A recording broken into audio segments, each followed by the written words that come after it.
Welcome to the debate. I want to start today by calling out the elephant in the room, or maybe the elephant in your earbuds. There is a statistically significant chance that you are listening to us right now specifically to avoid doing something else. That is a very accusatory way to open a show. Are you saying our audience is using us? I am saying they are using us as a shield. I'm betting that a good chunk of our listeners have a looming, terrifying task hovering over their shoulder. Maybe it's a tax return that's 3 weeks late, or maybe it's that difficult email to a client explaining why a project is behind schedule. Or maybe, just maybe, they enjoy our soothing voices and intellectual banter. But, okay, I take your point. You're suggesting that listening to a debate about procrastination is in itself a form of procrastination. Precisely. It's meta-procrastination. But here is the hook, and this comes directly from the material we are analyzing today. What if I told you that avoiding that task, it isn't about you being lazy, that it's not a moral failing or a lack of discipline? The source material we're looking at argues that procrastination is actually a sophisticated, even high-energy psychological defense mechanism against uncertainty. I have to say, that is an incredibly generous framing. The idea that my inability to file paperwork on time is actually some complex, high-energy emotional maneuver and not just me preferring to sit on the couch and watch sports is certainly comforting. It makes me sound like a tortured artist instead of a slacker. But I'm skeptical. I worry that reframing slacking off as fear management might just be a high-minded way of letting ourselves off the hook. Yeah, I see why you'd think that. And on the surface, it really does sound like an excuse. But let me give you a different perspective. My stance, which is aligned with the material, is that we have fundamentally misdiagnosed the problem. We treat procrastination like it's a discipline problem. Just try harder, when it is actually an emotional regulation problem. It is an active process of self-protection. The procrastinator isn't avoiding work, they are avoiding the feelings that the work provokes. And I come at it from a slightly different angle. Look, I'm not denying the psychology involved. Brains are weird, I get it. But I question the utility of the solution that's proposed in the text. It suggests we should focus on participation rather than victory to lower the stakes. I'm just not sure that removing the focus on outcomes, on actually winning or succeeding, is a practical way to function in a competitive world. I mean, sometimes a deadline isn't an assault on your identity, it's just a deadline. The world doesn't care about your emotional regulation, it cares about the report. That's a fair point. But to understand the solution, we have to agree on the definition, because the text is very, very precise here, and I think this is where most people get it wrong. We tend to use laziness and procrastination interchangeably. The source argues they are opposites. It states clearly, laziness is passive, procrastination is active avoidance. Active avoidance. It sounds like a military strategy. Initiate active avoidance maneuvers. In a way it is. It's a retreat under fire. Think about the physiology of it.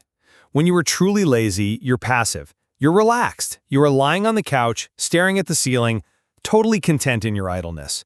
You have zero intention of doing the work and you feel fine about it. There is no tension. But is that what you feel when you're procrastinating?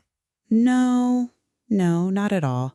Usually I feel a low-level hum of panic and self-loathing. Exactly.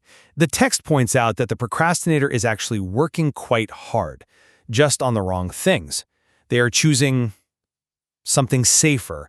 They aren't doing nothing. They are scrubbing the grout in the shower with a toothbrush. They are reorganizing their bookshelf by color. They are, and this is a key one, planning endlessly. Planning endlessly. Okay, that one hit a little close to home for me. I am a world-class planner.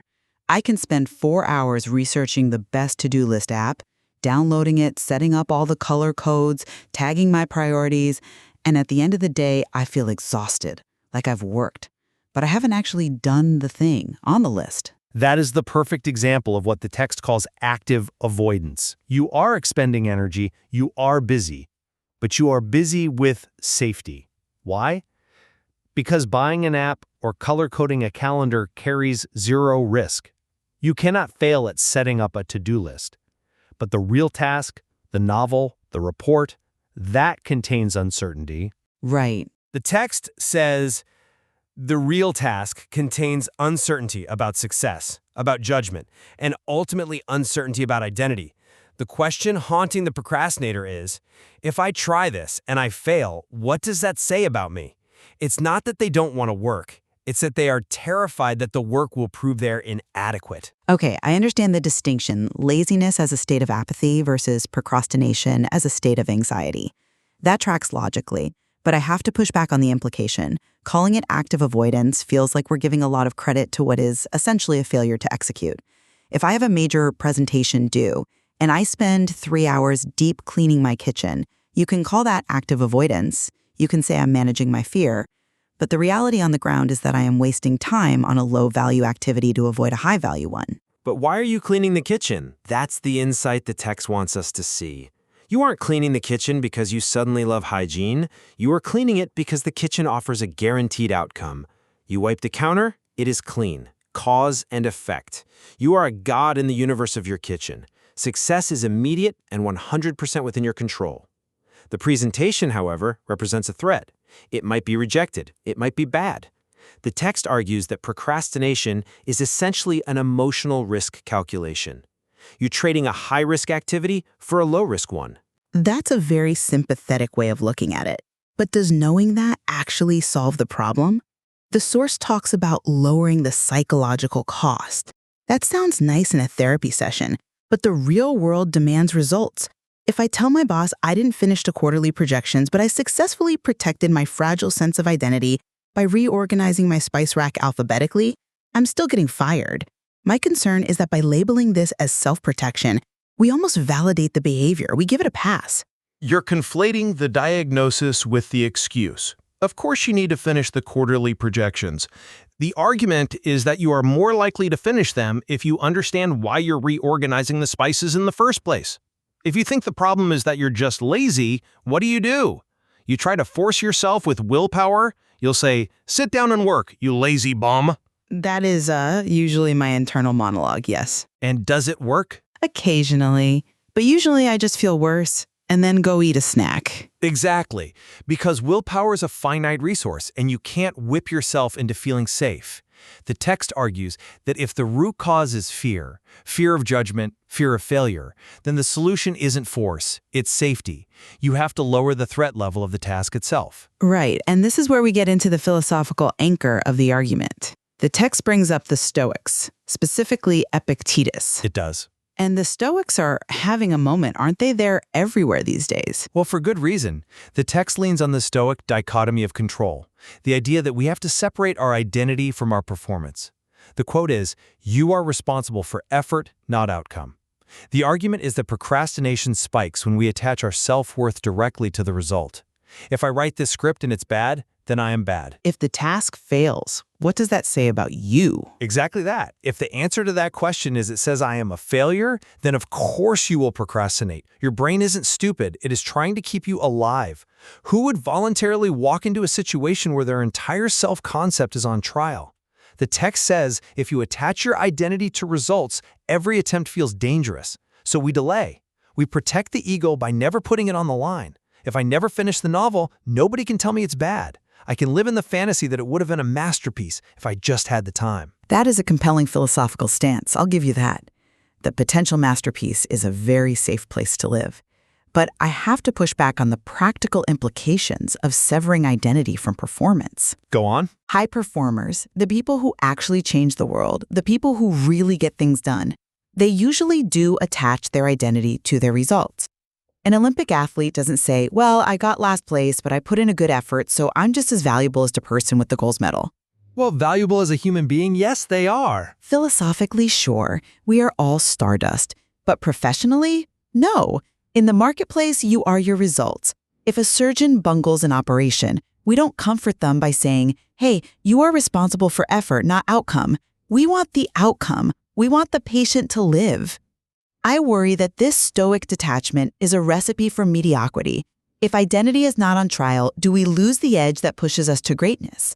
If the stakes are zero, why push past the comfort zone? That's a classic misunderstanding of the Stoic position, though. It's not about apathy. It's not about not caring. It's about the placement of your care. You control your labor. You do not control the reception of that labor. The text argues that this separation isn't about lowering standards, it's about removing the threat so you can actually function.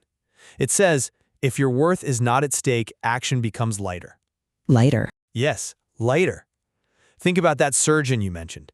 Do you want a surgeon who is so terrified of being called a failure that their hands are shaking? Do you want them analyzing their own self-worth while they're holding the scalpel? Oh God, if I cut here, my mother will be disappointed in me. No. You want a surgeon who is focused entirely on the tissue, the vein, the procedure. You want them in a flow state. The paralysis comes from the weight of the ego, the text is saying. Drop the weight so you can move. I see the distinction. So you're saying that the fear of the outcome actually inhibits the ability to achieve the outcome. The attachment creates the friction. Precisely. Most procrastination disappears when the emotional risk is reduced.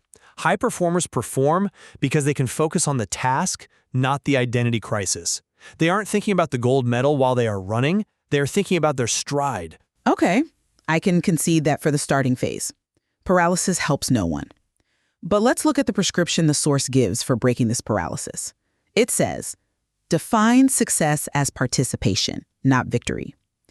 This is where my inner drill sergeant starts twitching.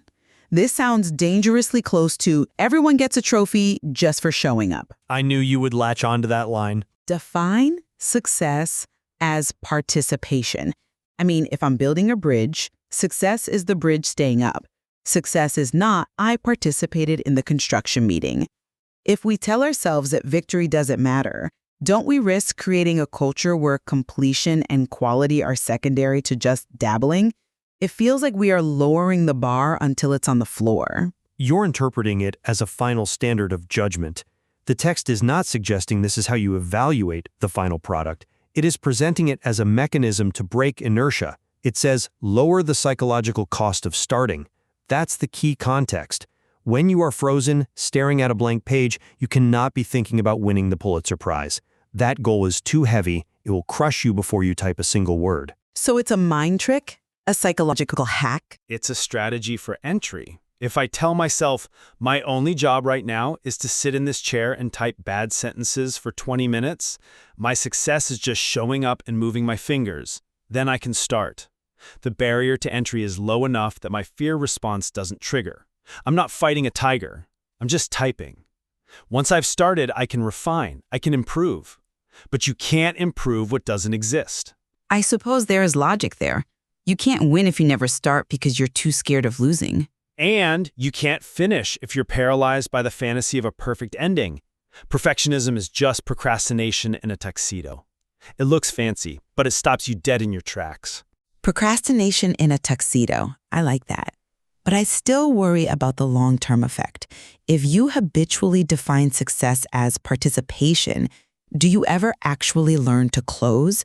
Do you ever develop the grit to push through the hard parts when participation stops being enough and victory is actually required? I would argue that once you are in motion, the dynamic changes. The text says once identity is no longer on trial, movement becomes possible. It doesn't say stop there. It just says movement becomes possible. And movement is the antidote to procrastination.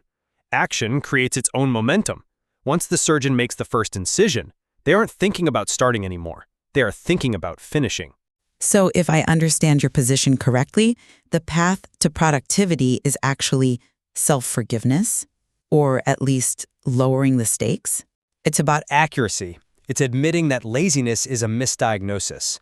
The text argues that we are asking the wrong question. We ask, how do I make myself work? When we should be asking, why is my brain interpreting this task as a threat? If you treat a fear problem like a discipline problem, you get burnout. You can't whip yourself into feeling safe. You have to dismantle the threat. You have to accept that your worth is not on the table. That is a compelling argument, even for a skeptic like me. I still believe that at some point, you have to care about the quality of the output. You have to want the victory. But I can see how that desire for victory can become a wall that stops you from entering the arena in the first place. That's the paradox. You have to care less to do more. Care less to do more. I might put that on a sticky note, and then I'll spend 3 hours finding the perfect font for that sticky note.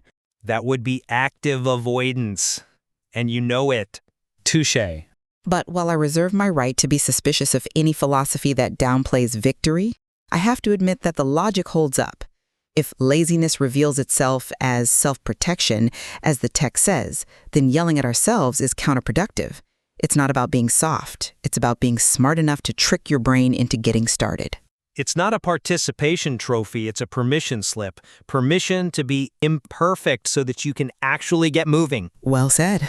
So, to our listeners, we hope this debate has been illuminating. We've picked apart the mechanism of avoidance, the trap of endless planning, and the stoic remedy.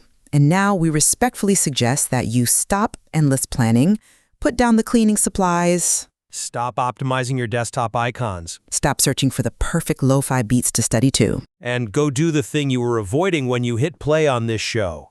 The psychological cost is lower than you think. And remember, you can just do a bad job, at least for the first 20 minutes.